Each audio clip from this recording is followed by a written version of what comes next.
Tujuh tokoh ilmu kekuatan pikiran.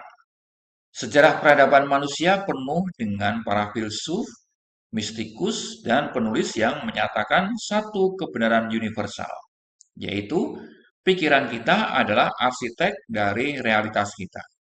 Di abad ke-20 dan 21, kebenaran ini diorganisir menjadi ilmu yang dikenal sebagai ilmu kekuatan pikiran atau mind power. Berikut ini Pak Lang akan menampilkan 7 tokoh kunci yang ajarannya telah memberdayakan jutaan orang untuk bisa mengambil kendali penuh atas nasib hidupnya. Yang pertama, siapa lagi kalau bukan Mas Neville Goddard. Dia berbicara tentang kekuatan asumsi. Mas Neville Goddard adalah seorang mistikus dan penceramah yang ajaran utamanya berpusat pada hukum asumsi atau the law of assumption.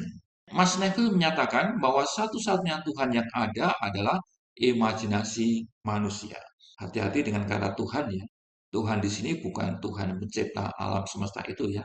Bukan Allah ya, bukan Allah ya. Ajaran kunci Mas Neville ini adalah feeling is the secret. Neville menolak gagasan berusaha keras secara fisik saja.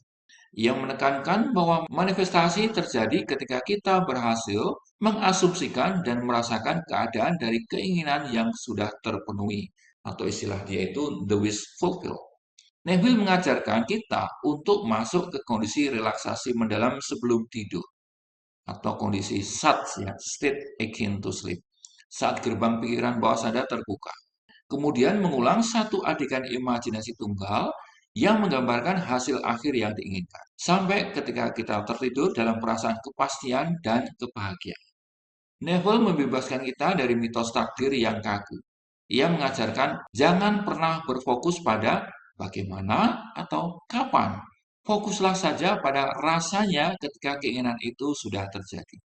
Jadi kita hanya perlu menjadi orang yang sudah memiliki keinginan itu. Dan realitas eksternal akan bergeser untuk mencerminkan keadaan batin tersebut menjadi sebuah realita. Tokoh yang kedua adalah Napoleon Hill.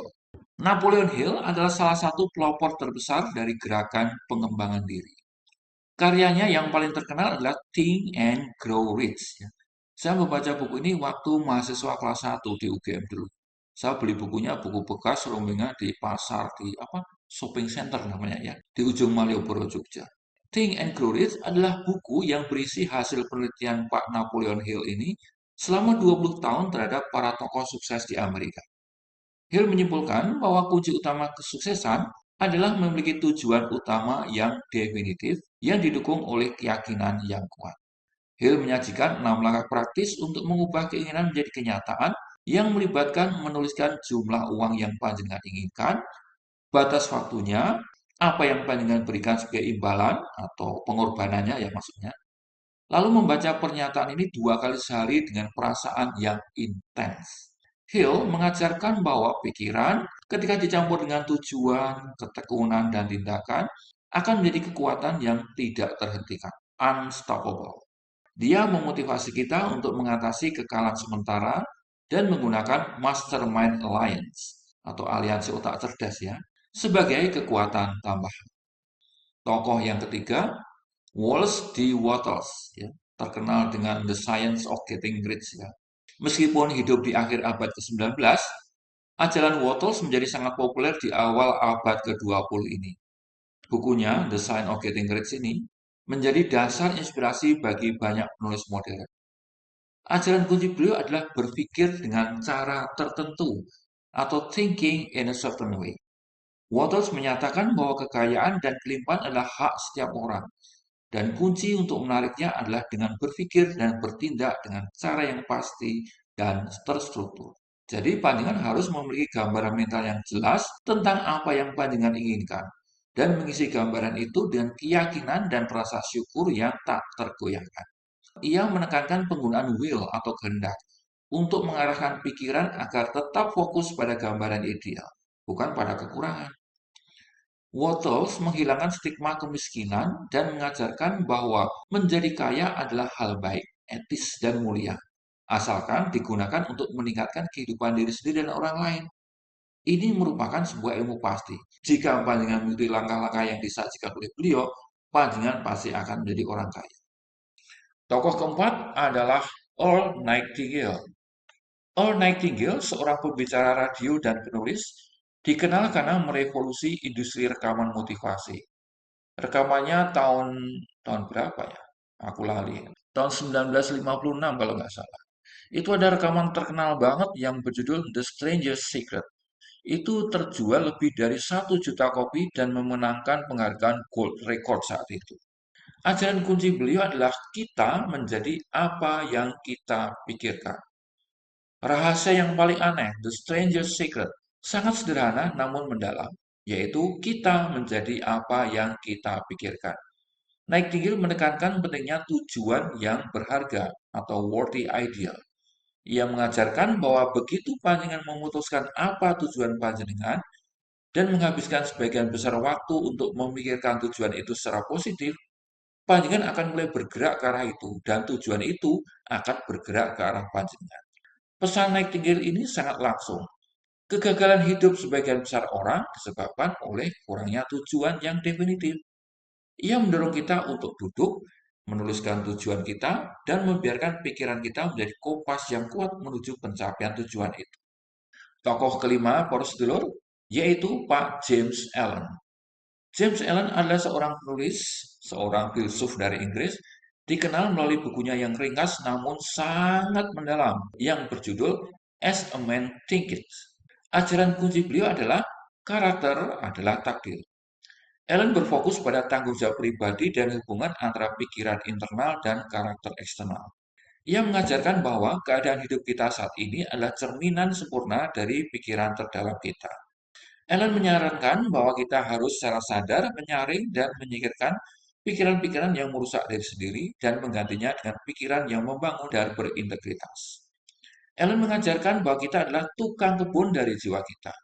Kebahagiaan atau kesengsaraan kita tidak datang dari luar, tetapi dari benih pikiran yang kita izinkan untuk tumbuh di dalam pikiran kita sendiri. Nah, untuk mengubah nasib panjenengan, panjenengan pun harus mengubah diri panjenengan. Tokoh nomor 6 yaitu Joseph Murphy. Dr. Joseph Murphy adalah seorang pendeta dari Divine Science dan salah satu pendukung terkemuka dalam penggunaan kekuatan pikiran bawah sadar. Bukunya yang terkenal itu The Power of Your Subconscious Mind adalah bestseller klasik yang luar biasa. Ajaran kunci beliau adalah pikiran bawah sadar adalah sumber kekuatan. Murphy meletakkan dasar ilmiah dan spiritual yang kuat tentang bagaimana pikiran bawah sadar menerima perintah.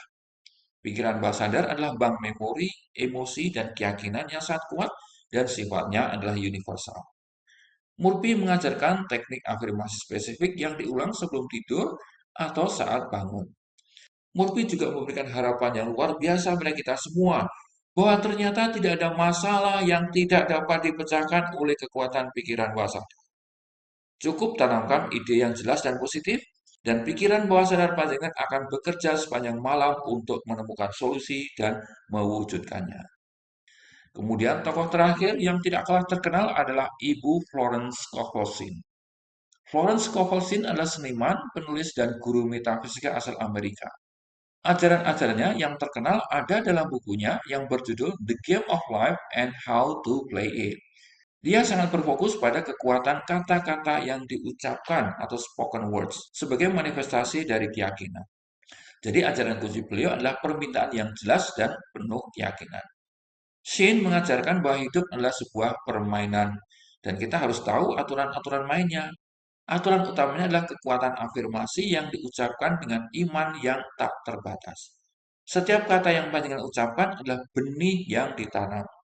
Dia mendorong penggunaan afirmasi yang sangat tegas dan kuat, seolah-olah keinginan itu adalah sebuah kebenaran universal yang sudah terjadi saat ini.